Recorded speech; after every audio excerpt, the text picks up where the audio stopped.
I carabinieri del nucleo operativo e radiomobile, sezione operativa della compagnia di Licata, nel corso di predisposto servizio finalizzato alla repressione dei reati in materia di stupefacenti, hanno arrestato un cittadino marocchino di 39 anni, coniugato, disoccupato, residente a Licata, trovato in possesso di 15 anni di eroina. L'uomo, con precedenti di polizia, è già gravato da una misura cautelare dell'obbligo di soggiorno nel comune di Licata.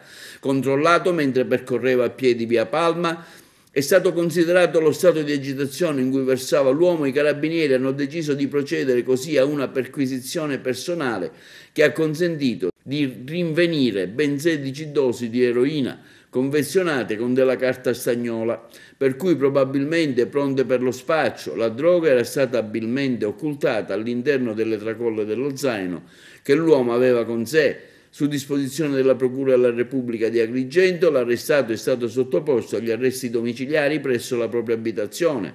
In attesa dell'udienza di convalida, la droga è stata sequestrata e sarà sottoposta a relativi accertamenti di laboratorio.